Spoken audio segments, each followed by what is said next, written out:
मैं राकेश केसरी आप सभी को आपकी अपने प्लेटफॉर्म द ऑफिसर्स अड्डा पे भरपूर स्वागत करते हैं। तो साथियों, आप लोग के समक्ष मेरा आज इस चैनल पे पहली क्लास है और उम्मीद करते हैं कि आपने जैसा प्यार मुझे पहले दिया और वैसा ही प्यार यहाँ भी दोगे। मेरे साथी, आप लोग प्रतिदिन आप लोग हमारे इस सेशन को रात्रि 8 बजे जरूर ज्वाइन करना। अपने दोस्तों के पास, मित्रों के पास, सभी प्यारे और प्यारे भाइयों बहनों के पास इस सेशन को शेयर करना और बताना कि केसरी सर अपने उसी अंदाज और उसी जोश में लाइव हो चुके हैं। तो साथ ही इस सेशन को बहुत दूर तक शेयर करना। मैंने बोला ना, मैं बार बार बोलता हूं कि मैं जो साइंस पढ़ाता हूं साथी, वो हमारे बिहार, उत्तर प्रदेश, झारखंड ही नहीं बल्कि पूरी ओवरऑल इंडिया, मेरे साथी जो पड़ोसी देश है ना, वहां पे भी जो एग्जाम होंगे, अगर उस एग्जामिनेशन में साइंस के क्वेश्चन पूछे जाते हैं तो उसके लिए सेशन बहुत ही ज्यादा महत्वपूर्ण होने वाला है। तो साथी, प्रतिदिन रात्रि 8 बजे मैं अपने इस कंप्लीट साइंस के सिलेक्शन सीरीज के साथ उपस्थित होता हूं। तो आप लोग जरूर सेशन को ज्वाइन करना। और एक बार फिर से मैं आपको बता देना चाहता हूं साथी, ये हमारा ओरिजिनल चैनल है। आपने देखा होगा कि बहुत सारे चैनल कुछ लोग बना रहे हैं और कुछ लोग बनवा रहे हैं ताकि जो प्यारे और प्यारी है ना, वो जो है डाइवर्ट होते रहे। मेरे साथी, आपको डाइवर्ट नहीं होना है, आपको बिल्कुल नहीं डाइवर्ट होना है। हमारा जो ऑफिशियल यूट्यूब चैनल है जिसका नाम है द ऑफिसर्स अड्डा, तो साथी इसी चैनल को अगर आपने सब्सक्राइब नहीं किया है तो सब्सक्राइब भी कर लो और उनको बताना, जो बना और बनवा रहे हैं, भाई साहब हम भ्रमित होने वाले नहीं है। अब सुधर जाओ। कितना गिरोगे यार, कितना गिरोगे। अब चलो ठीक है, हम बात करते हैं अपनी पढ़ाई के बारे में साथी, जिसके अंतर्गत में हम लोग साइंस के महत्वपूर्ण प्रश्नों को करने वाले हैं। और आपको पता होगा, अब बाकी तो आप जन्मे न करते हैं जी, कि बाकी तो आप जन्मे करते हैं कि हमारी दुआ इस चैनल के ऊपर जो है पहली क्लास तो है, लेकिन वो पहला अंदाज नहीं होगा, वही अंदाज होगा जिस अंदाज में पढ़ाया करता था प्रतिदिन रात्रि को 8 बजे। और उसी अंदाज के साथ फिर से मैं आप लोग के समझ उपस्थित हो चुका हूं। तो बिना समय को गवाए हुए हम अपनी सेशन की शुरुआत करते हैं और बात करते हैं आज के हमारे पहले क्वेश्चंस के बारे में कि आज का हमारा पहला क्वेश्चन क्या होने वाला है। ध्यान देना, पहला क्वेश्चन जो है क्या होने वाला साथी, पर सभी लोग ध्यान से देखना और इसके बारे में आप लोग बताना आंसर क्या होने वाला। क्वेश्चन कह रहा है कि कौन सी, मेरे दोस्त क्वेश्चन कह रहा है ना कि वो कौन सी ग्रंथि है जो दुग्ध निष्कासन हार्मोन, ध्यान देना, जो दूध को निष्कासित करने वाले हार्मोन है ना, उस हार्मोन को ऑक्सीटोसिन कहते हैं, उस ऑक्सीटोसिन का स्रावन करता है। इसके बारे में आपको कमेंट करना। तो सभी साथी कमेंट करना। मेरा पहला ऑप्शन क्या होने वाला, पहला ऑप्शन पीयूष ग्रंथि, थायराइड ग्रंथि, पैराथायराइड और एड्रिनल। मेरे दोस्त सबसे पहले मैं आपको यह बता देना चाहता हूं कि एक्चुअली ये ग्रंथि होती क्या है। भाई साहब, ये जो ग्रंथि आप लोग वर्ड सुन रहे हो ना, इसका मतलब होता है कि वे अंग जो क्या करता है, हम बोल सकते हैं कि वे अंग जो क्या करता है भाई, तो जो हार्मोन हो गया, इस हार्मोन के साथ साथ मेरे दोस्त याद रखना कि जो रस होते हैं, और रस के साथ साथ याद रखना कि जो एंजाइम का स्रावन करता है ना, उसी को हम लोग किस रूप में, तो उसी को हम लोग क्या कहते हैं भाई, तो उसे हम लोग इस ग्रंथि के रूप में जानते हैं। लेकिन दोस्त एक चीज और याद रखना कि जो हार्मोन का स्रावन करता है उससे हम लोग अंतःस्रावी ग्रंथि कहते हैं। मेरे दोस्त याद रखना कि उससे हम लोग क्या कहते हैं, अंतःस्रावी। और जो रस तथा एंजाइम का स्रावन करता है ना, उसे हम क्या कहते हैं भाई, तो उससे हम लोग बाह्य स्रावी के रूप में जानते हैं। इस बात को भी याद रखना। जिस अंतःस्रावी को हम लोग, मैंने क्या बोला, इसको हम एंडोक्राइन के रूप में जानते हैं। एंड यह जो बाह्य स्रावी है उसे हम लोग किस रूप में मेरे प्यारे, तो याद रखना, उससे हम लोग एक्सोक्राइन के रूप में जानते हैं। इस बात को ध्यान देंगे। तो ये हमने क्या बोला, ये हमारे एक प्रकार की ग्रंथि है। मेरे साथी ध्यान देना कि हमारे शरीर में अगर हम बाह्य स्रावी ग्रंथियों के बारे में बात करें तो बहुत सारी ग्रंथियां हैं, बहुत सारी ग्रंथियां हैं जो कि बाह्य स्रावी के रूप में काम करता है। जैसे हम चर्चा करें, मेरे दोस्त सभी लोग ध्यान देना कि अगर बाह्य स्रावी के बारे में चर्चा करें तो हमारी जो दुग्ध ग्रंथि है, यह भी एक प्रकार की बाह्य स्रावी ग्रंथि, जिसको मेमोरी ग्लैंड के रूप में जानते हैं। उसके साथ साथ याद रखना कि जो पसीना ग्रंथि है, यह भी हमारा एक प्रकार का बाह्य स्रावी ग्रंथि है। उसके बाद साथ ही याद रखना एक अश्रु ग्रंथि है। मेरे दोस्त याद रखना, इसी अश्रु ग्रंथि को लैक्रिमल ग्लैंड कहते हैं। और आपको पता है, आंख से छलका आंसू और कहां टपका भाई साहब, उसके बारे में तो आप बताओगे। साथी ध्यान देना, ये वही बाह्य स्रावी ग्रंथि है जिसके अंतर्गत में हम बात करें कौन कौन सी और ग्रंथियां, तो दोस्त याद रखना कि हमने बोला कि पसीना, उसके बाद हमने बोल सकते तैलीय ग्रंथि हो गया। उसके बाद साथ ही याद रखना एक ग्रंथि है जो लार ग्रंथि के रूप में जानते, this all are exocrine gland. ये सभी के सभी क्या है, तो बाह्य स्रावी ग्रंथि है। इस बात को आप लोग भली भांति ध्यान देना। मेरे दोस्त, अगर हम आगे चर्चा करें कि अंतःस्रावी ग्रंथि क्या होती है, अगर हम चर्चा करें अंतःस्रावी ग्रंथि के बारे में तो ध्यान देना कि यह अंतःस्रावी वही ग्रंथि है जिसके अंतर्गत में हम बोल सकते हैं जो हार्मोन का स्रावन करता है, और साथ ही इसका एक अन्य नाम है जिसको हम लोग किस रूप में, तो नलिका विहीन के रूप में जानते हैं। इस बात को ध्यान देना। और ये भी हमारे पीयूष ग्रंथि भी अंतःस्रावी है, ये हमारा पैराथायराइड ग्रंथि भी अंतःस्रावी है, पैराथायराइड भी है, और हमारा जो एड्रिनल ग्लैंड है ये सभी के सभी क्या है, अंतःस्रावी ग्रंथि है। और इसके अलावा भी हमारे शरीर में बहुत सारी अंतःस्रावी ग्रंथियां पाई जाती हैं। जिस अंतःस्रावी ग्रंथि के बारे में चर्चा करें तो मेरे दोस्त याद रखना, जिस अंतःस्रावी ग्रंथि के बारे में चर्चा करें तो उसके अंतर्गत में और कौन सा ग्रंथि आने वाला भाई, तो हमारे जो वृषण है जो पुरुषों के अंदर पाए जाते हैं, और जो अंडाशय होता है जो महिलाओं के अंतर्गत में पाया जाता है, वो भी एक प्रकार की अंतःस्रावी ग्रंथि होती है जिसको हम एंडोक्राइन ग्लैंड के रूप में जानते हैं। इस बात को ध्यान देना। मेरे साथ ही अब कहानी ये होती है कि हमारा जो प्यूसवा है ना भाई साहब, ये प्यूसवा का मतलब बात करें पीयूष ग्रंथि के बारे में ध्यान देना मेरे साथी। मैंने क्या बोला, ये जो पीयूष ग्रंथि है, इस पीयूष ग्रंथि के बारे में बात करें तो दिस ऑल्सो ये पीयूष ग्रंथि को हम लोग और भी किस नाम से, इसको हम मास्टर ग्लैंड के नाम से जानते हैं। भाई साहब, ये मास्टर ग्लैंड क्यों कहते हैं, क्योंकि जो इसके द्वारा निकलने वाले हार्मोन है ना, ये वही हार्मोन है जो कि हमारे अंतःस्रावी ग्रंथियों के ऊपर क्या करता है, नियंत्रण करता है। इसलिए इसको हम लोग किस रूप में, मास्टर ग्रंथि के रूप में जानते हैं। ध्यान देना, ये जो हमारे पीयूष ग्रंथि इसके दो भाग होते हैं। जिस दो भाग में अगर बात करें तो एक हमारा अग्र भाग होता है और जो दूसरा होता है उसको हम लोग किस रूप में, तो उसे हम लोग पश्च के रूप में जानते हैं। ध्यान देना, अग्र के रूप में टीएसएच होता है जिसको हम लोग जीएच बोलते हैं। उसके बाद मैंने बोला कि एसिटीएच होता है। उसके बाद साथ ही याद रखना कि उसके बाद हम बोल सकते हैं एमएसएच हो गया। उसके बाद हम बोल सकते हैं साथी कि हमारा ये टीएसएच नहीं, ये हमारा कौन सा है भाई, एसटीएच है। ध्यान देना, इस एसटीएच को हम लोग क्या कहते हैं, इस एसटीएच को हम लोग जीएच बोलते हैं। साथ ही याद रखना कि जीटीएच ग्रंथि हो गई, उसके जीटीएच हार्मोन हो गया। उसके साथ साथ अगर हम बात करें तो हमारे और भी जैसे टीएसएच हार्मोन हो गया, ईटीसी, बहुत सारे हार्मोन का जो स्रावन होता है वो अग्रभाग से होता है। लेकिन वही पश्च भाग से बात करते हैं मेरे दोस्त, तो याद रखना ये जो ऑक्सीटोसिन है ना दोस्त, याद रखना जो ऑक्सीटोसिन के साथ साथ ये जो एडीएच हार्मोन है, इन दोनों हार्मोन का सेक्रेशन हमारे किसके द्वारा, तो पश्च ग्रंथि के द्वारा होता है। एक बात जरूर याद रखना, ये वही ऑक्सीटोसिन है भाई। मैंने क्या बोला साथी, हमने क्या आपको बताया कि यह वही ऑक्सीटोसिन है जिसके बारे में हम चर्चा कर रहे हैं। यह वही ऑक्सीटोसिन है जिसको हम लोग और भी किस नाम से, इसको हम लोग लव हार्मोन के नाम से जानते हैं। इस बात को ध्यान देना भाई साहब। इसको लव क्यों कहते हैं, क्योंकि इसको देखते ही प्यार हो जाता है, ऐसा कुछ नहीं है। जब कोई बच्चा रो रहा होता है ना, तो माँ जो है उठकर, जब कोई बच्चा रो रहा होता है तो माँ के अंदर जो प्यार आती है ना, वो प्यार इसी हार्मोन के द्वारा होता है। और वो माँ का जो प्यार होता है उस बच्चे को उठाती है, गले लगाती है, और गले लगाने के बाद साथ ही याद रखना उसको चुम्बन जो करती है वो इसी हार्मोन के द्वारा होता है। साथ ही साथ यह वही हार्मोन है जो कि हम बोल सकते हैं कि जो कि बच्चे को जन्म देने में महिलाओं के अंतर्गत में जो होने वाले असहनीय दर्द हैं उनको भी क्या करता है, राहत दिलाता है। साथ ही साथ इसको हम लोग किस रूप में, तो इसको हम लोग दुग्ध निष्कासन सॉरी, इसको हम लोग और किस नाम से, इसको हम दुग्ध निष्कासन हार्मोन के नाम से जानते हैं। इस बात को याद रखना। तो ये सभी के सभी हमारे कौन से, तो ऑक्सीटोसिन के माध्यम से होता है। और आप देख रहे हो कि ऑक्सीटोसिन का जो सेक्रेशन होता है हमारे प्यूसवा के माध्यम, पीयूष ग्रंथि के माध्यम से होता है। सो दैट हम बोल सकते हैं कि इसका आंसर क्या होने वाला भाई, तो इसका आंसर आप लोग ए करोगे। अच्छा ये बताओ कि सेशन अच्छा नहीं लग रहा है क्या, क्यों आप लोग का जोश कम लग रहा है भाई, आपका जोश क्यों कम लग रहा है? मेरा तो जोश बरकरार है। अब आपका जोश क्यों कम लग रहा है ये बताओ, आपका जोश कम क्यों लग रहा है एक बार बताओ। एक बार सेशन को भरपूर तरीके से शेयर कर देना, क्योंकि देखो भाई मेरे पास शेयर करने के लिए सिर्फ और सिर्फ एक टेलीग्राम चैनल है, और उस टेलीग्राम चैनल को मैंने पिन कर रखा है। तो आप उस टेलीग्राम चैनल को, क्योंकि मेरे पास वो सिस्टम नहीं है, मेरे पास 10 ग्रुप, मेरे पास पैसा नहीं है ना कि मैं 10 ग्रुप खरीद के रखूं भाई और सब में शेयर करके रखूं, नहीं। मेरे साथ ही मेरे प्यार आप हो और आप ही सेशन को शेयर करना। सेशन अगर अच्छा लगे तो लाइक भी जरूर कर देना मेरे दोस्त। अगर आप सेशन को लाइक कर दिए हैं तो पूरे कमेंट सेक्शन को लाल कर देना। अब बाकी तो आप जन्म न करते हैं जी, बाकी तो हम आप लोग के साथ प्रतिदिन रात्रि को 8 बजे इसी चैनल पर मिलेंगे, जिस चैनल का नाम है द ऑफिसर्स अड्डा। मैं बार बार बोल देना चाहता हूं कि हमारा ओरिजिनल यही हमारा चैनल है। इसके अलावा कुछ ऐसे चैनल है जिसमें आपको भ्रमित करने के लिए बनाया और बनवाया जा रहा है, क्योंकि हमारे पास उतनी टेक्निकल पावर नहीं है अभी कि उसको हम जो है स्ट्राइक मार सके।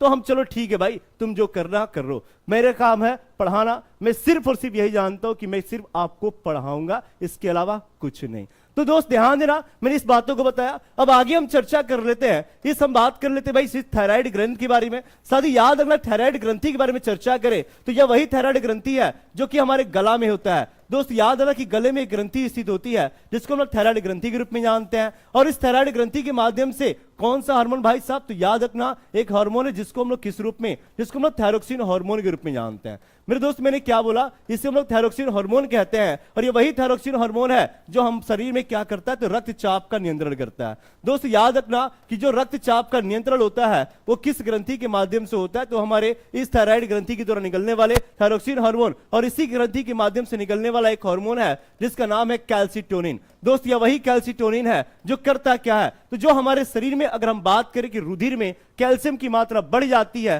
तो उसको हड्डी में ट्रांसफर करने का काम कौन करता है भाई? तो यह वही कैल्सिटोनिन करता है। सो दैट हम बोल सकते हैं कि वही कैल्सिटोनिन हार्मोन है जो कि हमारे शरीर में कैल्शियम की मात्राओं का नियंत्रण करता है। इस बात को ध्यान देना। तो साथ ही यहां से चीजों को आप लोग देखा, पैराथायराइड के बारे में बात कर रहे हैं मेरे दोस्त, यह गले में ही होता है और थायराइड के पीछे होता है, जो कि हम बोल सकते हैं कि यह किस हार्मोन का, तो पैराकैल्सिटोनिन। मैंने क्या बोला कि पैराकैल्सिटोनिन हार्मोन का सेक्रेशन करता है, इस बात को ध्यान देना। और यह वही एड्रिनल ग्रंथि है मेरे दोस्त, जिस ग्रंथि को हम लोग किस रूप में, तो साथ याद रखना, इसको हम लोग किस रूप में 3F के साथ साथ इसको हम लोग फोरेस ग्लैंड के रूप में जानते हैं। इस बात को ध्यान देना, जिसको हम लोग क्या कहते हैं भाई, जिसको हम लोग एड्रिनल ग्लैंड के रूप में जानते हैं। तो बहुत सारी ग्रंथियां, और इसका आंसर क्या होगा, तो इसका आंसर ए करना। और मैंने इस एक क्वेश्चन से लगभग आपको 50 से 100 क्वेश्चन को बता दिया, और बाकी तो आप जानते ही होंगे। साथ ही प्रतिदिन रात्रि को 8 बजे हमारा ये सेशन चलता है और आप लोग इस सेशन को ज्वाइन करना, ठीक है। चलो बात करते अगले क्वेश्चन। देखो साथी, मैंने आप लोग की समझ कुछ अंतःस्रावी ग्रंथियों के बारे में। दोस्त याद है ना कि ये मस्तिष्क है हमारा। मैंने क्या बोला कि हमारा क्या है भाई साहब, ये हमारा मस्तिष्क है, और मस्तिष्क में 3 ग्रंथियां होती है, और वो 3 ग्रंथि में एक हमारा तो पीयूषवा होता है भाई, एक हमारा पीयूष ग्रंथि होता है, इस बात को ध्यान देना। उसके बाद अगर बात करें, दूसरा हमारा हाइपोथैलेमस होता है। साथ ही याद रखें, दूसरा हमारा कौन सा है, दूसरा हमारा हाइपोथैलेमस के रूप में जानते हैं। और जो तीसरा ग्रंथि है दोस्त, उसको हम लोग किस नाम से, उसको हम लोग पिनियल के नाम से जानते हैं। उसके बाद मैंने बोला कि यहां पर 2 ग्रंथि है, जिसमें से एक को हम लोग थायराइड के रूप में जानते हैं। दोस्त याद रखें, हमारा थायराइड है, और जो दूसरा होता है उसको हम लोग किस रूप में, तो पैराथायराइड के रूप में जानते हैं। इस बात को आप लोग जरूर याद रखना। उसके बाद बोल सकते यहां पर एक ग्रंथि है, जिस ग्रंथि को हम लोग किस रूप में, तो थाइमस के रूप में जानते हैं। उसके बाद मैंने बोला कि ये जो 2 ग्रंथियां ना, उसको हम लोग किस रूप में, तो उससे हम लोग अधिवृक्क कहते हैं। दोस्त इस बात को याद रखना, और यह अधिवृक्क हम बोल सकते हैं, जिसको हम लोग इंग्लिश में किस नाम से, तो एड्रिनल ग्लैंड के नाम से जानते हैं। दोस्त याद रखना, ये वृषण है मेरे दोस्त, याद रखना ये वृषण है, और आपको पता होगा कि वृषण किस में पाया जाता है, जिसको हम लोग टेस्टिस के रूप में जानते हैं। तो ये सभी के सभी ग्रंथियां हमारे शरीर में एक सिस्टम बनाती है, जिस सिस्टम को एंडोक्राइन सिस्टम के रूप में जानते हैं। दोस्त याद रखना, ये महिलाओं के अंतर्गत में क्या पाया जाता है, तो महिलाओं के अंतर्गत में अंडाशय है, जबकि पुरुषों के अंतर्गत में क्या होता है मेरे दोस्त, तो इसको भी याद रखना कि पुरुष के अंतर्गत में टेस्टिस होते हैं। कुछ इस प्रकार से ग्रंथियां आपके सामने दिख रही है। हम बात करते हैं अपने अगले क्वेश्चंस के बारे में, और आज का हमारा अगला क्वेश्चन क्या है, जरा गौर फरमाना भाई, कि स्टार्च क्या है भाई, आपको इसके बारे में कमेंट करना है। ये जो स्टार्च है, अच्छा ये क्या हो गया, एक मिनट तो बताइएगा। हाँ चलो ठीक है, हम बात करें स्टार्च क्या है भाई। स्टार्च के बारे में बात करें भाई, सबसे पहले ध्यान देना कि मोनोसेक्राइड है, डाइसेक्राइड है, पॉलीसेक्राइड, या उपयुक्त में से कोई नहीं, इसके बारे में कमेंट करना। सभी लोग कमेंट करना, सभी साथी कमेंट करना। हम बात करें किसके बारे में, तो हम बात करें इस स्टार्च के बारे में। हम बात करें किसके बारे में भाई साहब, तो हम बात कर रहे हैं इस स्टार्च के बारे में। सभी लोग कमेंट करना मेरे दोस्त। ध्यान देना, जो स्टार्च होता है ना, इस स्टार्च एक प्रकार का हम बोल सकते हैं, ये एक प्रकार का कार्बोहाइड्रेट। अच्छा एक बार सभी लोग कमेंट करो, तो एक बार सभी लोग कमेंट करो, तो कार्बोहाइड्रेट जो स्टार्च है, ये स्टार्च कहां कहां हमको प्राप्त होता है। ये स्टार्च मेरे को कमेंट नहीं दिख रहा है, एक मिनट थोड़ा बड़ा करने दो भाई। चलो सभी लोग कमेंट करना भाई, सभी लोग कमेंट करना कि स्टार्च जो है एक्चुअली आखिर मिलता कहां कहां है, यानी कि हम क्या क्या खाते हैं भाई, तो ये हमको स्टार्च मिलते हैं। एक बार सभी लोग कमेंट करना, एक बार सभी लोग कमेंट करना कि स्टार्च जो हम लोग क्या क्या खाते हैं भाई, तो स्टार्च मिलता है। उसके बाद हम बोल सकते हैं कि ये हमारा एक प्रकार का कार्बोहाइड्रेट है। एक चीज और याद रखना मेरे दोस्त, यह वही स्टार्च है, मैंने बोला कि जो हमारे शरीर में किसके माध्यम से, तो एक टाइलिन है ना मेरे दोस्त, ये जो टाइलिन है, इस टाइलिन हार्मोन के, टाइलिन जो एंजाइम है, इस टाइलिन एंजाइम की सहायता से क्या होता है भाई, कि टाइलिन एंजाइम की सहायता से अगर बात करें कि इस टाइलिन एंजाइम की सहायता से किसमें कन्वर्ट हो जाता है, तो दोस्त याद आना कि माल्टोज में कन्वर्ट हो जाता है। मेरे दोस्त एक बार सभी लोग कमेंट करना कि जो टाइलिन नामक एंजाइम का जो सक्रेशन होता है, जो श्रावण होता है, वो कहां से होता है, कमेंट करना सभी लोग। मैंने क्या बोला कि स्टार्च जो है ये एक प्रकार का कार्बोहाइड्रेट। मेरे दोस्त याद रखना कि जो कार्बोहाइड्रेट की जो सबसे छोटी इकाई होती है, अगर हम चर्चा करें इसकी जो सबसे छोटी इकाई होती है ना, उस सबसे छोटी इकाई को हम लोग किस रूप में, तो दोस्त याद रखना कि उससे हम लोग क्या कहते हैं, तो इसको हम लोग सेक्राइड्स के रूप में जानते हैं। मैंने क्या बोला कि इसको हम लोग सेक्राइड्स के रूप में जानते हैं, इस बात को ध्यान देना। और इसी सेक्राइड्स के आधार पर अगर बात करें मेरे दोस्त याद रखना, हमने बोला कि जो हमारा सेक्राइड्स है, इस सेक्राइड्स के आधार पर अगर बात करें, इस सेक्राइड्स के आधार पर अगर हम बात करें तो हमारे कार्बोहाइड्रेट के कितने प्रकार होते हैं। तो दोस्त याद रखना जो कार्बोहाइड्रेट होता है ना, इस कार्बोहाइड्रेट के मुख्यतः 3 प्रकार होते हैं। मेरे दोस्त ध्यान देना, कार्बोहाइड्रेट के 3 प्रकार में डायरेक्टली मैं उसके उदाहरण के बारे में चर्चा करूं तो जो ग्लूकोज होता है, साथ ही ग्लूकोज के साथ साथ अगर हम बात करें जो फ्रुक्टोज होता है, उसके बाद हम बोल सकते हैं कि जो ग्लैक्टोज होता है ना, ये हमारा एक प्रकार का क्या है, तो मोनोसेक्राइड्स होता है। दीज ऑल आर, अगर हम बात करें, ये सभी के सभी क्या है, ये सभी के सभी मोनोसेक्राइड्स है, जिसको हम लोग किस रूप में, तो कार्बोहाइड्रेट के सबसे पहला प्रकार के रूप में जानते हैं। और ये क्वेश्चन पूछा जाता है कि सबसे मीठी शर्करा कौन है, ये क्वेश्चन पूछा जाता है कि सबसे मीठी शर्करा कौन है। चलो एक बोल रहा है कि सर आलू भात में स्टार्च मिलता है चलो ठीक है, आलू में मिलता है और चावल वगैरह में मिलता है। और ये जो टैलिन का सेक्रेशन होता है ना, हमारे मुख्य ग्रंथि यानी कि मुख्य में एक ग्रंथि पाई जाती है, जिस ग्रंथि को लाल ग्रंथि के रूप में जानते हैं। चलो ठीक है मेरे दोस्त, मैंने क्या देखा, ये हमारे उसके बाद जो हमारा कार्बोहाइड्रेट होता है, दूसरा बोल सकते, दूसरा हमारा क्या होता है, डाइसेक्राइड्स होते हैं। भाई साहब जो डाइसेक्राइड्स की अगर बारे में बात करें ना, कि इसका उदाहरण क्या होगा, तो एक तो हमारा माल्टोज है, एक तो हम लोग माल्टोज को देखते हैं। दूसरा हम बात करें, दूसरा हमारा क्या है, दूसरा हमारा लैक्टोज है। और जो तीसरा है उसे हम लोग किस रूप में, तो साथ ही याद रखना, माल्टोज हो गया, लैक्टोज हो गया। उसके बाद बोल सकते हैं कि जो सुक्रोज होता है हमारे इसी के अंतर्गत में आता है। उसके बाद दोस्त याद रखना कि तीसरा हम बोल सकते हैं कि हमारा पॉलीसेक्राइड्स होता है। मैंने क्या बोला कि एक हमारा पॉलीसेक्राइड्स होता है। और इस पॉलीसेक्राइड्स में कौन कौन से होते हैं, तो एक हमारा स्टार्च होता है। स्टार्च के साथ साथ याद रखना कि ग्लाइकोजेन का नाम आप लोग सुने होंगे, ग्लाइकोजेन होता है। उसके बाद हम बोल सकते हैं मेरे दोस्त की स्टार्च, ग्लाइकोजेन। उसके साथ ही आप लोग सुने होंगे पेप्टिडोग्लाइकेन के बारे में। अच्छा एक बार कमेंट करना कि पेप्टिडोग्लाइकेन जो स्टार्च है हमारा, यानी यह एक प्रकार का पॉलीसेक्राइड्स है, ये पेप्टिडोग्लाइकेन।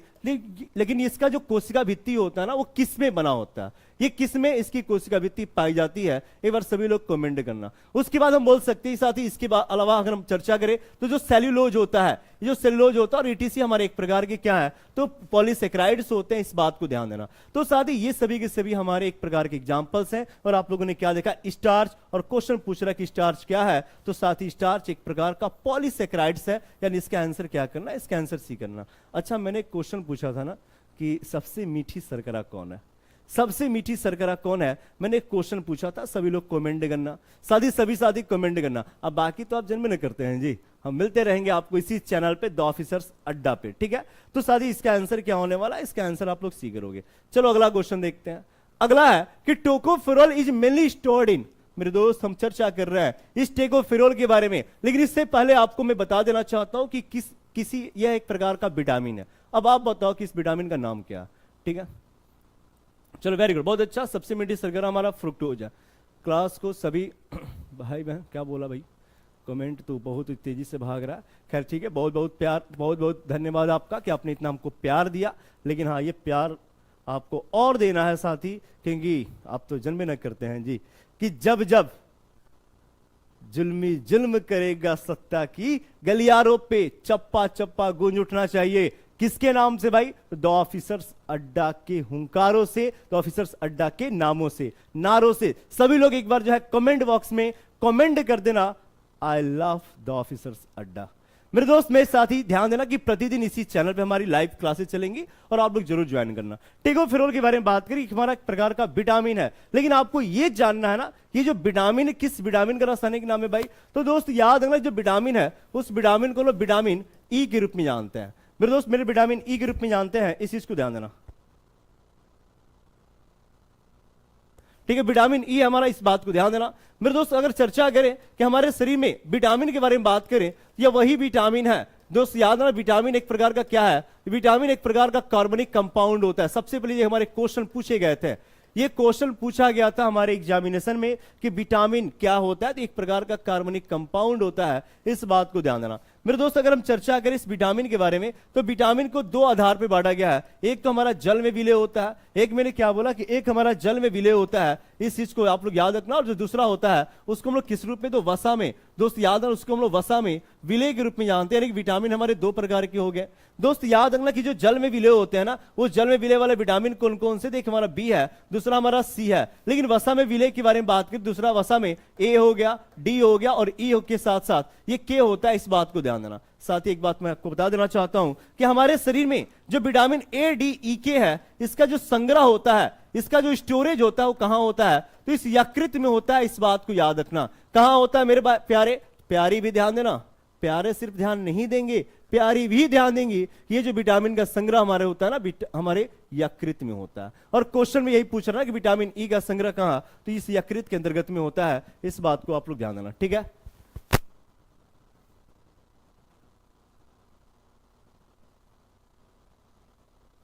ठीक है, तो इसका आंसर क्या होने वाला भाई, तो इसका आंसर आप लोग बी करोगे। मेरे दोस्त याद आना, यकृत के बारे में चर्चा कर ले थोड़ा, लेकिन उससे पहले थोड़ा सा हम विटामिन के बारे में और बातें कर लेते हैं। दोस्त याद रखना, जो व्यक्ति अत्यधिक शराब का सेवन करता है ना, जो बहुत ज्यादा शराबी होता है, जिसको प्रतिदिन शराब की जरूरत होती है, ठीक है, तो साथ ही याद है, जो व्यक्ति अत्यधिक शराब का जो सेवन करने वाले व्यक्ति में किस विटामिन की कमी होती है भाई, तो विटामिन बी और सी की कमी होती है। विटामिन बी और सी की कमी होती है, इस बात को ध्यान देना। मेरे साथ ही विटामिन ये है एडीई के, जो हमारे कहां पे संग्रहित होते हैं, तो यकृत में संग्रहित होते हैं। इस बात को ध्यान देना और इसका आंसर यकृत करना। मेरे दोस्त अगर चर्चा कर ले कि हमारे विटामिन के बारे में, चलो हम बात करें विटामिन ए का जो रासायनिक नाम होता है भाई, उसको हम लोग किस रूप में, तो साथ ही याद रखना, उसको हम लोग रेटिनॉल के रूप में जानते हैं। मेरे दोस्त ध्यान देना कि विटामिन ए का रसायन, सभी लोग कमेंट करते रहना, सभी लोग कमेंट करते रहना, vitamin A dash retinol, vitamin A dash retinol. Vitamin B के बारे में बात करें, विटामिन बी में बहुत सारे कॉम्प्लेक्स हैं, जैसे बी1 के अंतर्गत में थायमिन होता है। उसके बाद मैंने बोला कि जो बी2 होता है, उसको हम लोग किस रूप में, उसको हम लोग राइबोफ्लेविन के रूप में जानते हैं। दोस्त याद रखना, उसको हम लोग राइबोफ्लेविन के रूप में जानते हैं। जो बी3 होता है साथ ही, उसको हम लोग किस रूप में, तो उसे हम लोग नियासिन के रूप में जानते हैं। उसके बाद मैंने बोला कि जो बी5 होता है, उससे हम लोग क्या बोला, तो उसे हम लोग पेंटाथोनिक अम्ल के रूप में जानते हैं। सभी लोग कमेंट करते रहना कि किस विटामिन का कौन सा रासायनिक नाम है, जिससे आपको यहीं पर याद हो जाएगा, फिर आपको याद करने की जरूरत नहीं पड़ेगी। इस बात को ध्यान देना। तो मैंने बोला विटामिन बी5 हो गया। विटामिन बी6 में बोल सकते हैं दोस्त, याद रखना, उसे हम लोग पैराडॉक्सिन के रूप में जानते हैं। मेरे दोस्त याद रखना, पैराडॉक्सिन के रूप में जानते हैं। विटामिन बी7 के बारे में चर्चा करें तो उसको हम लोग किस रूप में, उसको हम लोग बायोटीन के रूप में जानते हैं। इस बात को ध्यान देना। मेरा ये विटामिन बी7 क्या है भाई, इस बी7 को हम लोग बायोटीन के रूप में जानते हैं। इस बात को ध्यान देना। जो विटामिन बी9 को हम लोग विटामिन एच भी बोलते हैं, उसको हम लोग किस रूप में, तो फॉलिक अम्ल के रूप में जानते हैं। इसको भी याद रखना। विटामिन हम लोग बात करें विटामिन सी के बारे में, तो दोस्त याद रखना, उसको हम लोग क्या कहते हैं, तो उसको हम लोग स्कर्विक अम्ल कहते हैं। उससे हम लोग क्या कहते हैं भाई, उसको हम लोग स्कर्विक अम्ल कहते हैं। विटामिन डी के बारे में बात करें, विटामिन डी हमारा कौन सा है, तो उसको हम लोग कैल्सीफेरोल के रूप में जानते हैं। इस बात को आप लोग जरूर याद रखना। विटामिन ई के बारे में बात करें, विटामिन ई को हम लोग क्या कहते हैं भाई, तो उसको हम लोग टेकोफेरोल के रूप में जानते हैं। दोस्त मैं आप लोग सभी लोग जो है इसका कॉपी, इसका जो है स्क्रीनशॉट ले लेना और आपको लोग याद कर लेना। विटामिन के बारे में चर्चा करें, उसको हम लोग किस रूप में, तो उसको हम लोग फिलोक्विनोन के रूप में जानते हैं। इस बात को ध्यान देना। अभी तक मैंने एक विटामिन का नाम छोड़ दिया है, अब बताओ कौन सा विटामिन मैंने छोड़ा है। सभी लोग कमेंट करना भाई कि कौन सा विटामिन मैंने छोड़ा है। बाकी आप लोग इसका स्क्रीनशॉट ले लो, अगर किसी को याद नहीं है तो, किसी को याद नहीं तो स्क्रीनशॉट ले लो और इसको जरूर याद कर लेना। स्क्रीनशॉट लेने की जरूरत नहीं है, आपकी जो टेलीग्राम चैनल है द ऑफिसर्स अड्डा की, आपको कमेंट सेक्शन में पिन किया गया है, वहां से टेलीग्राम चैनल को ज्वाइन कर लो और वहां से, ठीक है, लिखने नहीं आ रहा है जल्दी जल्दी, कोई बात नहीं कोई बात नहीं, लिखने नहीं आ रहा है जल्दी जल्दी तो कोई बात नहीं, ठीक है, समझ में आ रही बात। तो आप लोग इसको जो है आपके पास हमारे आप टेलीग्राम चैनल को ज्वाइन कर लो, आपको बोर्ड पीडीएफ आपको प्रोवाइड किए जाएंगे, वहां से चीजों को आराम से और आसानी से, प्यार से, मोहब्बत से जरूर याद कर लेना भाई, क्योंकि आपको पता है स्पीड थोड़ा कम रखिए सर, बाकी सब बढ़िया। Oh my God, thank you. ठीक है, क्या 1 घंटा, ठीक है, चलो ठीक है। तो दोस्त याद रखना यह विटामिन बी12, चलो बी12 के बारे में बात करें। बी12 को हम लोग साइनोकोबालामिन के रूप में जानते हैं। अच्छा एक बार कमेंट करना कि विटामिन बी कोबालामिन क्या हुआ, विटामिन बी12 में कौन सा तत्व पाया जाता है। ठीक है, विटामिन बी12 में कौन सा तत्व, ठीक है। विटामिन बी 12 में साइनोकोबालामीन कौन सा तत्व होता है, एक बार कमेंट करना और इसका आंसर आप लोग लीवर करेंगे। चलिए अगला क्वेश्चन बात कर रहे हैं। देखो ये हमारा लीवर है। आप कहोगे ये क्या दिखा दिया सर, हम बोले रुको जरा सब्र करो भाई साहब, सब कुछ बताते हैं। मेरे दोस्त ये हमारा यकृत है, मैंने क्या बोला, ये हमारा लीवर है। अच्छा लीवर के अध्ययन को क्या कहते हैं, एक बार सभी लोग कमेंट करना मेरे प्यारे सभी लोग कमेंट करना कि लीवर का जो अध्ययन होता है ना उसको हम लोग क्या कहते हैं, study of liver called as, उसको हम लोग क्या कहते हैं, एक बार सभी लोग कमेंट करना। चलो वेरी गुड। साइनोकोबालामिन यानी कि विटामिन बी 12 में कोबाल्ट तत्व पाया जाता है। एक बार सभी लोग कमेंट करना मेरे दोस्त की, सभी लोग कमेंट करना कि हमारे जो यकृत का अध्ययन करने वाली विज्ञान की जो शाखा होती है उसे क्या कहा जाता है, सभी लोग कमेंट करना। दोस्त ध्यान देना कि लीवर जो है, अगर हम चर्चा करें, शरीर की सबसे बड़ी ग्रंथि है। मैंने क्या बोला कि शरीर की जो सबसे बड़ी ग्रंथि है उसको हम लोग किस रूप में, लीवर के रूप में जानते हैं। और इसका जो निर्माण होता है, इसके निर्माण में एक उत्तक जो एक कोशिका है, जिस कोशिका को हम लोग क्या बोलते हैं भाई, जिसको हम लोग हेपेटिक कोशिका के रूप में जानते हैं। ध्यान देना यह वही हेपेटिक कोशिका है जिसके अंदर जिसमें क्या होता है, तो पुनर्निर्माण की, मेरे दोस्त याद रखना, यह वही हेपेटिक कोशिका है जिसमें पुनर्निर्माण की प्रकृति होती है। अब आप बोलोगे कि पुनर्निर्माण की जो प्रकृति होती है, तो चलो भाई इसका मतलब क्या है, इसका मतलब यह है ना कि अगर किसी का लिवर खराब होता है तो उस पार्ट को हम काट के निकाल देते हैं, तो कुछ समय के बाद क्या होता है, हमारा लिवर पुनः बनकर एज इट इज हो जाता है। इसके कहने का मतलब कि इसमें जो है पुनर्निर्माण की प्रवृत्तियां होती हैं, और उस पुनर्निर्माण की प्रवृत्ति के माध्यम से अगर हम बात करें, उस पुनर्निर्माण की प्रवृत्ति के माध्यम से अपने आप को शेप मिला देता है। अब इसका मतलब ये नहीं है कि भाई साहब आप उसको चक्कू मारते रहो समझ रहे हो बात को, ठीक है। तो दोस्त ध्यान देना कि हमारे पुनर्निर्माण की। और हाँ, यकृत के अध्ययन के बारे में बात करें, इसका जो अध्ययन होता है ना, इसके अध्ययन को हम लोग क्या कहते हैं, इसके अध्ययन को हम लोग हेपेटोलॉजी के रूप में जानते हैं। इसके अध्ययन को हम लोग क्या कहते हैं, इसके अध्ययन को हम लोग हेपेटोलॉजी के रूप में जानते हैं। इस बात को ध्यान देना, ठीक है। चलो अगला क्वेश्चन ध्यान देना। अगला क्वेश्चन हमारा क्या होने वाला, अगला क्वेश्चन देखो ये रहा। अगला क्वेश्चन क्या कह रहा है, थोड़ा गौर फरमाना भाई। एक स्वस्थ वयस्क मनुष्य में सबसे छोटे प्रकार के ल्यूकोसाइट क्या होते हैं। मेरे साथी सभी लोग कमेंट करना, उसके बाद मैं आपको बताने वाला हूं। एक बार सभी लोग कमेंट करना, सभी साथी कमेंट करना। मेरे भाई लोग सर का लाइव क्लास को 2000 पार कर दो। चलो ठीक है भाई, बहुत बहुत धन्यवाद आपका कि आपने इतना सोचा, और आपको करना भी पड़ेगा। समझ रहे हो ना बात को। मैंने बोला ना कि हमारी जो YouTube चैनल, हमारी द ऑफिसर्स अड्डा की यही मेन चैनल है, आप इसको सब्सक्राइब भी कर लो, और इसी चैनल को आप लोग दूर दूर तक दोस्तों के पास शेयर करके बताना कि Ankesh sir, Kesari sir, Shankar sir.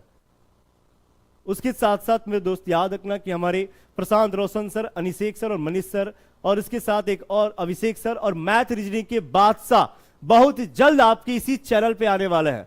यकीनन मानो कि वो जो बादशाह होंगे, वो आप मैथ्स रीजनिंग की बात करते हैं ना, उस मैथ्स रीजनिंग को आपको मुंहजबानी खिला खिलाकर आपको याद कराने वाले हैं, पढ़ाने वाले हैं। तो आप लोग उनके लिए भी प्रिपेयर रहो। बहुत जल्द हमारी मैथ्स की क्लासेज जो है इसी चैनल पे आने वाली है, और एक जानदार तरीके से क्लासेज चलने वाली है। जरूर इस सेशन को भी जरूर देखना, अपने दोस्तों के पास शेयर करना। मेरे टेलीग्राम चैनल जो है आपको पिन किया गया कमेंट सेक्शन में पिन किया गया है, आप उसको ज्वाइन कर लो, क्योंकि जो भी नोटिफिकेशंस होंगी ना, वो सबसे पहले मैं उसी टेलीग्राम चैनल के माध्यम से आप लोग के पास पहुंचाऊंगा, ठीक है। तो हाँ सर मैं तो फेक चैनल, अच्छा कुछ फेक चैनल बनाए नहीं गए हैं, बनवाए जा रहे हैं, ताकि हमारे प्यारे और प्यारियों को, यानी कि हमारे जो जितने भी प्यारे और प्यारी हैं, जिन्होंने हमसे प्यार करते हैं ना, उनको भ्रमित किया जाए कि ये है। मेरे दोस्त भ्रमित नहीं होना है, और उनको बता देना है कि गिरना भी नहीं है। मतलब गिरना आपको नहीं है, उनको गिरने दो, उनको जितना गिरना है, जो गिर रहे हैं, जो बना और बनवा रहे हैं ना, उनको गिरने दो, डजंट मैटर। अब आपको प्यार करना है और इसी चैनल को सब्सक्राइब करना है, ठीक है। चलो मैंने बोला ल्यूकोसाइट। मेरे दोस्त ल्यूकोसाइट का मतलब होता है WBC। ये जो WBC होता है ना, जिसको लोग व्हाइट ब्लड सेल कहते हैं, दोस्त याद है इसको हम लोग क्या कहते हैं, इसको लोग व्हाइट ब्लड सेल के रूप में जानते हैं। साथ ही याद रखना कि WBC के हमारे कितने प्रकार होते हैं भाई, तो इस WBC के 5 प्रकार होते हैं। लेकिन ध्यान देना, इस 5 प्रकार को 2 आधार में बांटा गया है। इस 5 प्रकार को 2 आधार में बांटा गया, वो कौन कौन सा प्रकार है भाई। मेरे दोस्त ध्यान देना, अगर हम बात करते हैं 5 प्रकार के 2 आधार पे, तो कौन कौन सा, तो एक हमारा कणिकामय होता है, जिसको हम लोग ग्रेनुअल्स के रूप में जानते हैं, जिसको हम लोग क्या कहते हैं, जिसको हम लोग ग्रेनुअल्स के रूप में जानते हैं। इस बात को आप लोग याद रखना। और जो दूसरा होता है उसको हम लोग क्या कहते हैं, उसको हम लोग अकणिकामय के रूप में जानते हैं। जिसको हम लोग अग्रेनुअल्स के रूप में जानते हैं, इस चीज को आप अग्रेनुअल्स के रूप में जानते हैं, इस चीज को ध्यान देना मेरे दोस्त। अगर हम कलिकामय के अंतर्गत में बात करें तो इसके अंतर्गत में हमारे 3 प्रकार होते हैं, 3 भाग होते हैं। कौन कौन सा? तो एक तो हमारा बेसोफिल होता है, ये पहला हो गया। दूसरा अगर हम बात, दूसरा हमारा न्यूट्रिनोफिल, इयोसिनोफिल्स। और जो तीसरा होता है ना, उसको हम लोग किस रूप में, तो दोस्त याद रखना, उसको हम लोग न्यूट्रिनोफिल्स के रूप में जानते हैं। मैंने क्या बोला कि दैट इज कॉल्ड एज न्यूट्रिनोफिल्स, इस बात को याद रखना। अब कलिकामय के अंतर्गत में अगर बात करें तो एक हमारा मोनोसाइट होता है, दोस्त याद रखना कि एक हमारा मोनोसाइट है, और जो दूसरा होता है उसको हम लोग किस नाम से, उसको हम लोग लिम्फोसाइट के रूप में जानते हैं।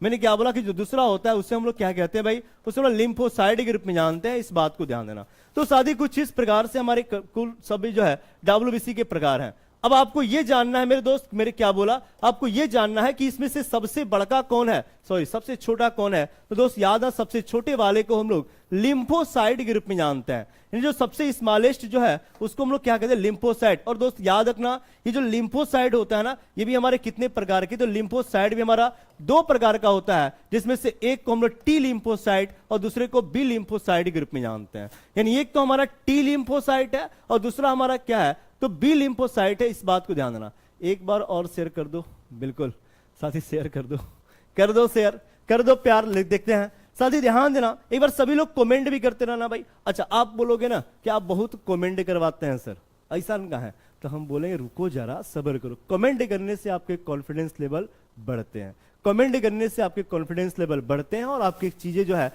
एकदम क्रिस्टल जो है क्लियर होते जाते हैं, बहुत ही जो है अच्छी तरीके से आपको क्लियर होते जाते हैं। ठीक है, तो साथी ध्यान देना कि ये हमारे 2 प्रकार के होते हैं, जिसमें से एक को टी और दूसरे को बी बोलते हैं। जो टी लिम्फोसाइट होता है, इसकी परिपक्वता जो होती है वो थाइमस ग्रंथि के द्वारा निकलने वाले थाइमोसिन हार्मोन के द्वारा होता है, और जो बी लिम्फोसाइट की परिपक्वता होती है वो हमारे बोन मैरो के अंतर्गत में होता है, इस बात को ध्यान देना।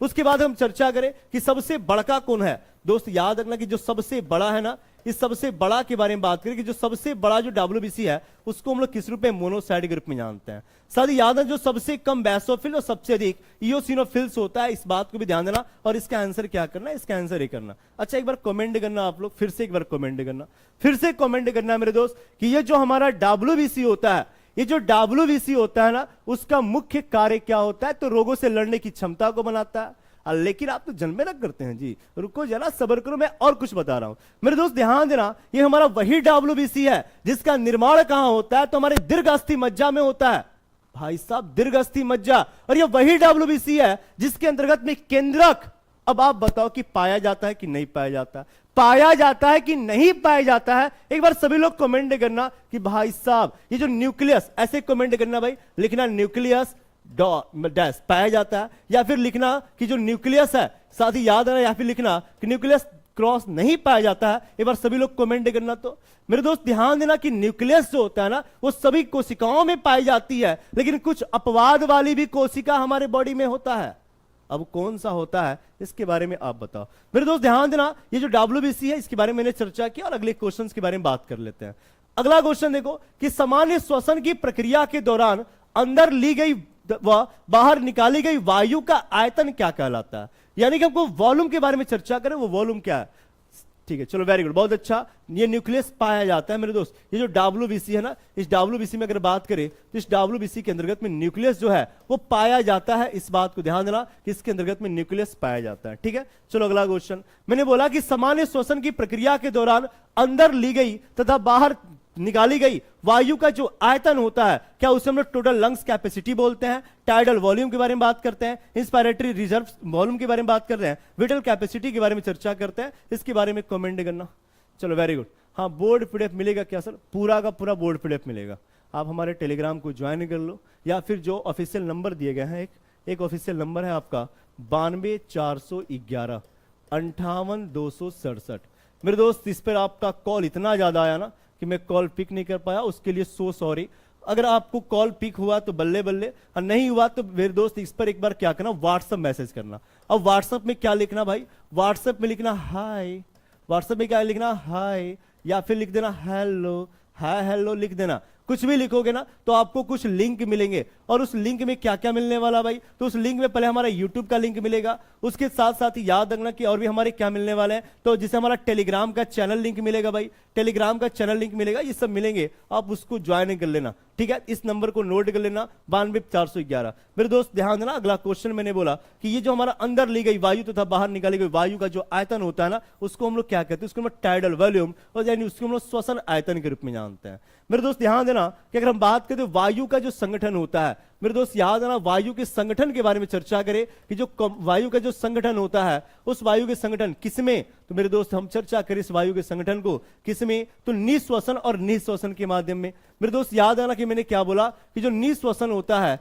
जिसको हम इंस्पायरेशन के रूप में जानते हैं, मेरे दोस्त मैंने क्या बोला, उसको हम लोग क्या बोलते हैं, इंस्पायरेशन के रूप में जानते हैं। और जो दूसरा होता है ना, उसको हम लोग किस रूप में, तो उस निःश्वसन, दोस्त याद रखना, जिसको हम लोग एक्सपायरेशन के रूप में जानते हैं। इस बात को दोनों को आप लोग जरूर याद रखना, इंस्पायरेशन एक्सपायरेशन में। लेकिन चर्चा किसके बारे में करना है कि हमारे अंदर ली गई। अच्छा, एक बार कमेंट करना कि क्या हम लोग जब हम लोग सांस लेते हैं तो क्या हमारे अंदर नाइट्रोजन जाता है क्या, ये नाइट्रोजन जाता है क्या? एक बार सभी लोग कमेंट करना, एक बार सभी लोग कमेंट करना कि जब हम लोग सांस लेते हैं तो क्या नाइट्रोजन उसमें जाता है, एक बार कमेंट करना। दोस्त ध्यान देना, नाइट्रोजन के साथ साथ अगर हम बात करें ऑक्सीजन भी हो गया, उसके बाद हमने बोला कि जो CO2 हो गया।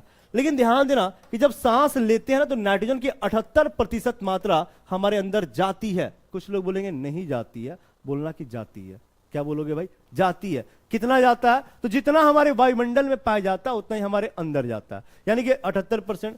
21% हमारे ऑक्सीजन जाते हैं और वायु में 0.03% कार्बन डाइऑक्साइड ये भी जाता है। लेकिन छोड़ने के दौरान हमारा नाइट्रोजन का कोई यूज नहीं है, यानी 78% एज इट इज निकल जाता है। और 17% क्या होता है मेरे दोस्त, तो 17% हमारा ऑक्सीजन निकलता है, लेकिन कार्बन डाइऑक्साइड 4%। यानी कहने का मतलब है कि जब हम सांस छोड़ते हैं, तो सांस छोड़ने के क्रम में 17% ऑक्सीजन हमारे मुख से बाहर निकलता है। और यही रीजन है मेरे दोस्त कि कहा जाता है ना कि अगर कोई व्यक्ति, आप देखे होंगे फिल्मों वगैरह में दिखाया जाता है कि कोई डूब रहा होता है भाई, तो उसको निकाल के उसको हवा दी जाती है, उसको सांस देने के लिए मुंह से भी सांस देना स्टार्ट कर देते हैं लोग।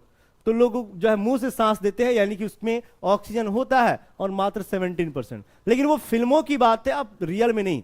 मेरे दोस्त वहां भी आप देखोगे ना, जब मुंह से सांस देता है तो उसके बाद कुछ कुछ होने लगता है, कुछ जो है माहौल बनने लगते हैं, मौसम रंगीन हो जाते हैं, दिल में गुदगुदियां होने लगती हैं, मन में गुदगुदियां होने लगती हैं, ऐसे कुछ होते हैं।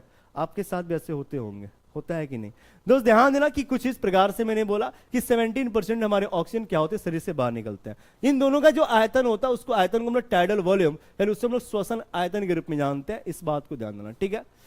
केसरी सर, मैं आपकी स्टूडेंट हूँ, TRE में मेरा जॉब हुआ। बहुत बहुत बहुत बहुत शुभकामनाएं मेरी द ऑफिसर्स अड्डा की इस पूरी टीम की तरफ से, आपको मेरे तरफ से बहुत बहुत शुभकामनाएं। मेरे नाम, यानी कि आप जो है हम लोगों के नाम पर, हमारी पूरी टीम के नाम पर क्या करना कि मिठाई तो पहुंचाएंगे नहीं, मुझे पता है आप नहीं पहुंचाओगे, तो क्या करना ना कि एक डब्बा, एक जो है 51 रुपया निकालना, उसमें से कुछ प्रसाद खरीद कर, और मेरे यानी कि हम पूरी टीम के नाम पर दुआ कर लेना कि जब अत्याचार होता है, पता है ना क्या होता है फिर चलो बाकी बातें आपको नहीं बताना, बाकी तो बातें आप सब जन्म में करते हैं जी। चलिए अगला क्वेश्चन बात करते हैं भाई कि दृष्टि में, कौन सा दृष्टि में भाई, तो दूर दृष्टि में बात कर रहे हैं। दोस्त याद रखना कि दूर दृष्टि में प्रतिबिंब निम्नलिखित में से कहां पर बनता है।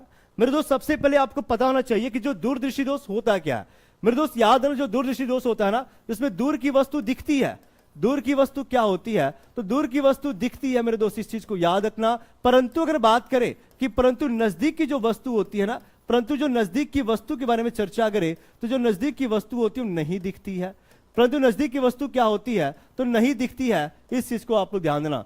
मेरे दोस्त ध्यान देना कि दूर की वस्तु इसमें दिख रही है, नजदीक की वस्तु नहीं दिख रही है, उस दोष को हम लोग दूरदृष्टि दोष के रूप में जानते हैं। मैंने क्या बोला, उससे हम लोग हाइपरमेट्रोपिया, दोस्त ध्यान देना, उससे हम लोग हाइपरमेट्रोपिया, कौन पिया भाई, तो हाइपरमेट्रोपिया कहा जाता है। दोस्त ध्यान देना, वही दूरदृष्टि दोष है जिसके निवारण के बारे में चर्चा करें। जिसके निवारण हेतु हम लोग करते क्या है, तो एक लेंस का प्रयोग करते हैं, जिस लेंस को हमने क्या बोला, जिस लेंस को उत्तल लेंस के रूप में जानते हैं। क्या बोला आपने ने, तो उत्तल लेंस के रूप में जानते हैं। इस बात को ध्यान देना मेरे साथी, याद रखना कि इस दूरदृष्टि दोष के निवारण के लिए हम लोग उत्तल लेंस, और इसमें जो प्रतिबिंब बनता है ना, वो रेटिना के पीछे बनता है, बिहाइंड द रेटिना, जिस रेटिना के पीछे बनता है। इस बात को याद रखना। अगर रेटिना के ऊपर बनता है मेरे दोस्त, तो याद रखना कि ये जो हमारा आंख है, ये हमारा जो आंख है ना, जो आंखें नीली नीली आंखें होती है ना, गाना सुने होगे, ये नीले नीले आंखें, तो आंख जो होती है भाई, ये आंख पर क्या होता है, आंख हमारा स्वस्थ होता है, इस बात को याद रखना। रेटिना के आगे बन रहा है, इसका मतलब कि उसको जो है उसको क्या हुआ है, तो निकट दृष्टि दोष हुआ है मेरे प्यारे। उसके हमने क्या बोल सकते हैं, उसके हम लोग निकट दृष्टि दोष के रूप में जानते हैं, इस बात को ध्यान देना। और इस निवारण के लिए हम लोग करते क्या है भाई, तो एक बार कमेंट करना कि निकट दृष्टि दोष के निवारण के लिए हम लोग कौन से लेंस का प्रयोग करते हैं। कमेंट करोगे आप, एक बार कमेंट करना, कमेंट करना भाई। दोस्त ध्यान देना कि एक से हमने क्या बोला, कि हमने क्या बोला भाई साहब कि हमारे जो है इस निकट दृष्टि दोष पे हमारा इसके निवारण के लिए किस लेंस का प्रयोग किया जाता है, एक बार इसके लिए भी कमेंट कर देना। और इसका आंसर आप लोग भाई साहब जानते हो, कभी कभी क्या होता है ना कि दूर की वस्तु भी नहीं दिखती है। मैंने क्या बोला कि दूर की वस्तु तथा अगर हम बात करें तथा जो नजदीक की वस्तु होती है ना, तथा जो नजदीक की वस्तु होती है वो साफ साफ, नजदीक की वस्तु के बारे में बात करें, वो साफ साफ नहीं दिखता है मेरे दोस्त। याद रखिए साफ साफ नहीं दिखता है, इसका मतलब कि उस देखो उस व्यक्ति को क्या हुआ है भाई, तो उसको जो है जरा दृष्टि दोष हो गया है मेरे दोस्त। याद रखना उससे जरा दृष्टि दोष हो गया है। और आप तो जन्मे न करते हैं जी कि जो निकट दृष्टि दोष है, इसके निवारण के लिए हम लोग करते क्या है, तो एक लेंस का प्रयोग करते हैं, जिस लेंस को हम लोग अवतल लेंस के रूप में जानते हैं। और यह वही अवतल लेंस है जो हमारे निकट दृष्टि दोष का निवारण करता है। लेकिन ध्यान देना कि जो जरा दृष्टि दोष है, इसके निवारण के बारे में चर्चा करें तो इसका जो निवारण कौन करता है भाई, तो इसका जो निवारण करने के लिए हम लोग क्या करते हैं, बाइफोकल लेंस का प्रयोग करते हैं। मैंने क्या बोला कि जो बाइफोकल लेंस है, जिसको हम लोग द्विफोक्सी लेंस कहते हैं दोस्त, याद रखना इसको हम द्विफोक्सी लेंस के रूप में जानते हैं। इस द्विफोक्सी लेंस का प्रयोग किया जाता है, इस बात को जरूर याद रखना। तो ये अलग अलग प्रकार की दोषें होती हैं और आपको उस दोषों से बचना है, क्योंकि आपको पता है ना कि ये जो है दुनिया बहुत ही जालिम है, आपको उन दोषों से बचना होगा मेरे प्यारे। ठीक है, ठीक है, तो ध्यान,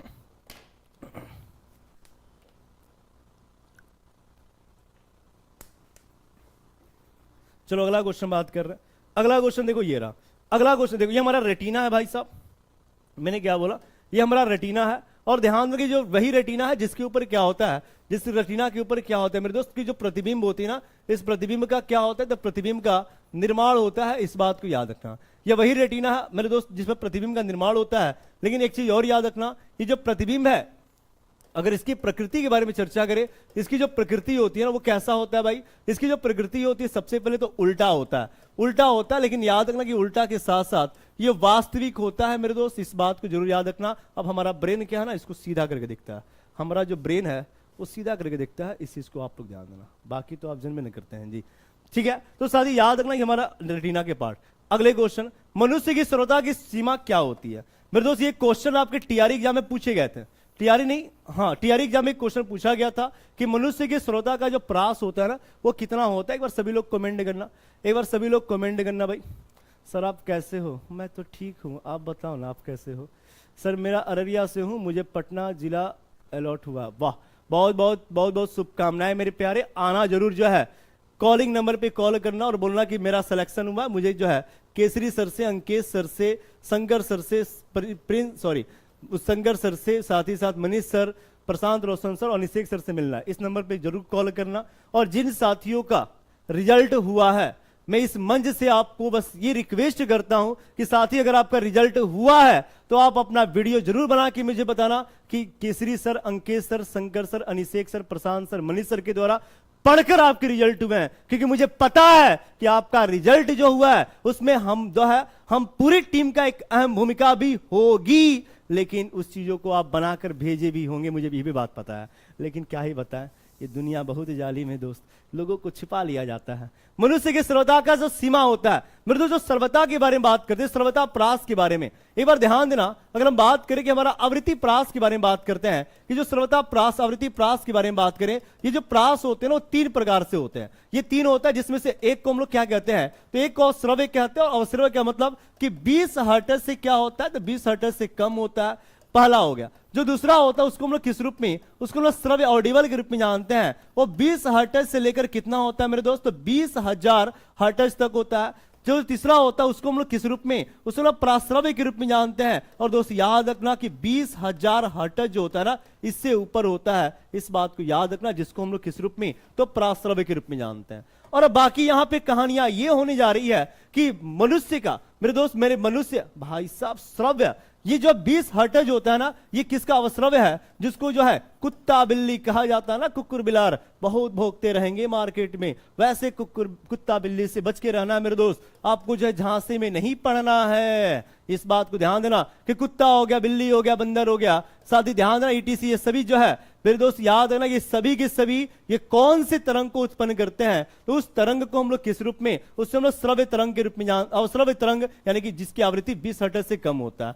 मेरे दोस्त अगर हम चर्चा करें इस मनुष्य के बारे में, तो मनुष्य 20 हर्ट्ज से 20,000 हर्ट्ज, 20 हर्ट्ज से 20,000 हर्ट्ज की आवृत्ति को सुन सकता है। और प्रासव्य तरंग के बारे में चर्चा करें तो मेरे दोस्त याद रखना, गेंडा हो गया, गेंडा के साथ साथ हम बोलते जो हाथी हो गया ना मेरे दोस्त, ध्यान देना, यह वही हाथी है जो चलते रहता है लेकिन भौंकने वाले भौंकते रहते हैं, इस बात को ध्यान देना। तो साथ ही ये जो गेंडा हाथी टीसी बोल सकते हैं, ये हमारे प्रासव्य तरंग को उत्पन्न करते हैं। और इसका आंसर क्या होने वाला है कि 20 तथा 20 हर्ट्ज के बीच में होता है, यानी इसका आंसर क्या होगा मेरे प्यारे, इसका आंसर आप लोग ये करना। अब बाकी तो आप जन्म नहीं करते हैं जी, बाकी तो आप जन्मे करते हैं। एक बार कमेंट सेक्शन को लाइक कर देना, तो देखिए कितने लोग गद्दार हैं, गद्दार इन द सेंस कि कितने लोग गद्दारी किया है, बाकी तो गद्दार तो पूरी दुनिया है। एक बार सभी लोग कमेंट करना, एक बार सभी लोग जो है थंब कर देना, यानी कि जितने लोगों ने सेशन को लाइक नहीं किया एक बार लाइक कर देना। और हाँ, आज जो लोग लाइक कर दिए पूरे कमेंट सेक्शन को लाल कर देना, मुझे पता है ना कि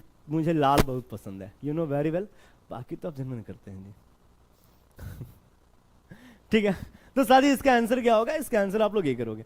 अगला क्वेश्चन है कि किसी अपारदर्शी वस्तु का रंग उस रंग के कारण होता है जिसे वह, किसी अपारदर्शी वस्तु का जो रंग होता है, यानी कि the colour of an opaque object is due to the colour, जिसे वो क्या अवशोषित करते हैं या फिर जिसे वो रिफ्लेक्ट करते हैं। मन तो कर रहा है कि दौड़ दौड़ के पढ़ाएं आपको, यदि दिल गदगद हो गया मेरे प्यारे, आप लोगों ने इतना प्यार दिया ना, इतना प्यार दिया कि जो स्टूडियो ने एक रूम है भाई साहब, ये एक रूम है, रूम में मैंने स्टूडियो को सेटअप करवाया है और वो आपके ही बदौलत, और नहीं तो फिर हम मोबाइल से लाइव होते हैं, रैली बता रहे हैं आपकी ही बदौलत। तो मन कर रहा है कि इसमें दौड़ दौड़ के पढ़ा है, क्योंकि आप लोगों ने जो प्यार दिया है वाकई काबिले तारीफ है। मैं जिंदगी भर नहीं भूलने वाला हूं इस प्यार को, यकीनन मानो मैं जिंदगी भर नहीं भूलने वाला हूं इस प्यार को साथी। ठीक है, तो साथी एक बार इसका आंसर बताना भाई, इसका आंसर क्या होने वाला, इसका आंसर क्या होने वाला, सभी लोग एक बार कमेंट करना, सभी लोग कमेंट करना इसका आंसर क्या होने वाला। दुनिया जालिम नहीं है सर, आप लोग के पीछे कुछ साइकोलॉजी छुपा हुआ है, आप भूल रहे हैं, आप उन्हीं का हिसाब। अच्छा टीचर के साथ चलो ठीक है,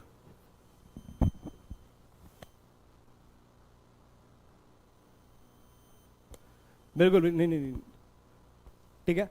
तो साथ ही ध्यान देना कि इसका आंसर क्या होने वाला। चलो इसका आंसर, अपारदर्शी वस्तु का रंग मेरे दोस्त याद रखना, उस वस्तु का रंग इसलिए दिखता है ना क्योंकि वो उस वस्तु को क्या करता है, रिफ्लेक्ट करता है।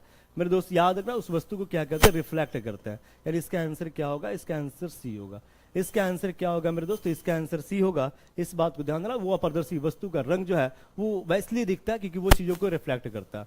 मेरे दोस्त याद रखना कि सफेद क्यों दिखता है, सफेद जो दिखता है ना, ये सफेद इसलिए दिखता है, सफेद दिखता है इसलिए क्यों दिखता है भाई, ये इसलिए दिखता है क्योंकि वो क्या करता है दोस्त, याद है सफेद दिखता है क्योंकि वो सभी रंगों को क्या करता है, तो सभी रंगों को क्या करता है, सभी रंगों को परावर्तित करता है। सभी रंगों को क्या करता है मेरे दोस्त, तो परावर्तित करता है। इस बात को आप लोग याद रखना, सभी रंगों को क्या करता है, तो परावर्तित करता है। इस बात को ध्यान देना। भाई साहब वो काला दिख रहा है, भाई साहब वो काला दिख रहा है, वो काले काले मुखड़े पर नहीं, गोरे गोरे मुखड़े पर ना, हम गाना भी भूल जाएंगे इस समय, क्या करे, ध्यान देना, काला दिखता है, इसका मतलब है कि सभी रंगों को क्या कर रहा है, तो सभी रंगों को अवशोषित कर रहा है। मेरे दोस्त याद रखना, सभी रंगों को अवशोषित कर लेता है, इसलिए वो काला दिखता है। अच्छा एक बार कमेंट करना, हमारे शरीर में जो त्वचाएं होती है ना, त्वचा का रंग किस पिगमेंट के ऊपर डिपेंडेंट होता है। ठीक है सर, जब हम सब टीचर बन जाएंगे तो आपसे प्रॉमिस करता हूं जरूर मिलने आऊंगा पटना।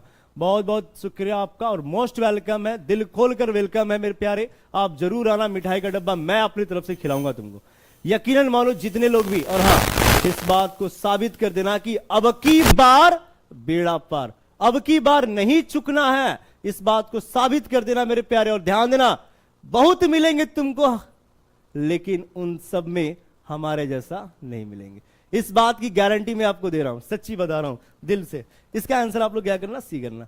अगला क्वेश्चन है, अगला क्वेश्चन बोला कि मानव स्वास्थ्य के लिए ट्रांस वसा सामान्यतः हानिकारक समझा जाता है, क्योंकि यह अस्तर को क्या करता है भाई, मैंने क्या बोला कि मानव स्वास्थ्य के लिए, हमारे स्वास्थ्य के लिए जो ट्रांस वसा जो है ना, एक प्रकार से समान ये होता है भाई। एक बार सभी लोग कमेंट करना, सभी साथी कमेंट करना इसका आंसर क्या होने वाला। मैंने बोला कि मानव स्वास्थ्य के लिए, मानव स्वास्थ्य के लिए ट्रांस वसा समानता हानिकारक समझा जाता है, क्योंकि यह स्तर कम करता है क्या, एचडीएल को, एलडीएल को, ट्राइग्लिसराइड को या फिर इंसुलिन को। तो दोस्त याद रखना कि वो हमारे इस एलडीएल को कम करता है, इस बात को ध्यान रखना। हम चर्चा कर लेते हैं थोड़ा इस वसा के बारे में। दोस्त याद रखना जो वसा होती है ना, ये जो हम वसा यानी कि हम बात करें इस फैट के बारे में, सबसे पहले तो ध्यान देना कि जो फैट है इसका जो संग्रह होता है, ये जो फैट का जो संग्रह होता है मेरे दोस्त, इसका जो संग्रह ये कहां होता है, तो इसका जो संग्रह होता है त्वचा के नीचे होता है। इसका जो संग्रह होता है वो कहां होता है मेरे दोस्त, तो त्वचा के नीचे होता है, इस बात को ध्यान देना। और ये वही है जिससे जो कि एक प्रकार का ऊर्जा का अणु के रूप में भी काम करता है मेरे दोस्त। हमारे जितने भी पोषक तत्व होते हैं ना, उन सभी पोषक तत्वों में जो सबसे ज्यादा जो ऊर्जा मिलती है, जो सबसे ज्यादा ऊर्जा मिलती है वो इसी वसा से मिलता है। यानी इसके 1 ग्राम टूटने पर 9.32 किलो कैलोरी हमें क्या होती है, तो ऊर्जा की प्राप्ति होती है, इस बात को ध्यान देना।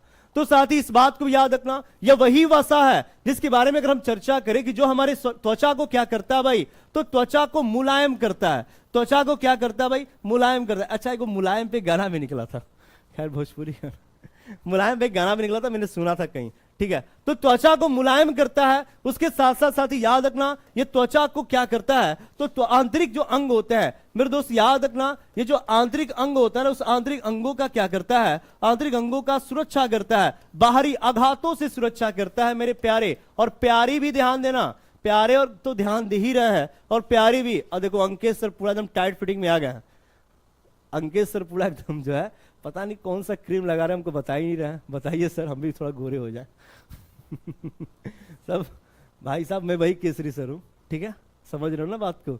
मैं वही केसरी सर हूँ जो प्रतिदिन रात्रि को आपको मिलूंगा 8 बजे आपके अपने यूट्यूब चैनल द ऑफिसर्स अड्डा पे, ठीक है। और ये हमारा ओरिजिनल यही है। मैंने बोला, बार बार बोल रहा हूं कि बहुत सारे चैनल बनाए जा रहे हैं और कुछ बनवाए जा रहे हैं ताकि आप जैसे प्यारे और प्यारियों को भ्रमित किया जा सके। तो आप भ्रमित ना होना, हमारे टेलीग्राम चैनल को ज्वाइन करना, सबसे पहले नोटिफिकेशन आपके पास पहुंचेगी, ठीक है। और 9 बजे आपको जो है 9 बजे आपकी समझ जुड़ने वाले हैं अंकेश सर, और आपको पता है कि 36 आएंगे और 36 जाएंगे।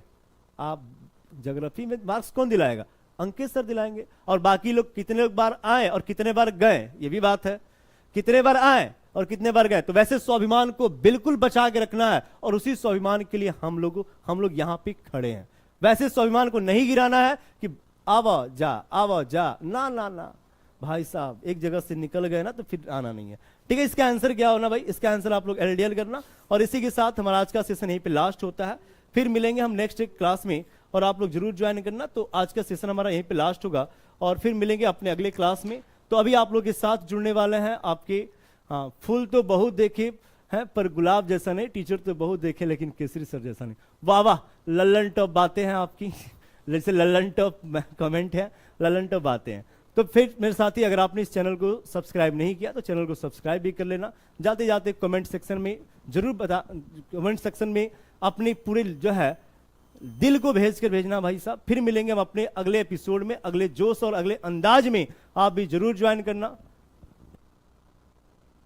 ठीक है। अभी जो है आप लोग जरूर ज्वाइन करिएगा। और हाँ, अभी हमारे टेलीग्राम चैनल को पिन किया गया, उसको भी ज्वाइन कर लो। टेलीग्राम चैनल को पिन किया गया, उसको भी ज्वाइन कर लो। और पूरा जो है इस चैनल को सब्सक्राइब करना है मेरे प्यारे, आपका एक जिम्मेवारी है, यह आपकी जिम्मेदारी है कि आप इस चैनल को इतना आगे बढ़ाओ, इतना आगे बढ़ाओ, क्योंकि हम लोगों ने बहुत ज्यादा चैनल बना के छोड़ रखा, मतलब कि चैनल को बनवा दिया है, लेकिन अब हम लोग अपने चैनल को बनवा रहे हैं मेरे दोस्त। हम लोगों ने बहुत ज्यादा मेहनत किया, और वो इसका परिणाम है कि आज लोग, समझ रहे हो ना।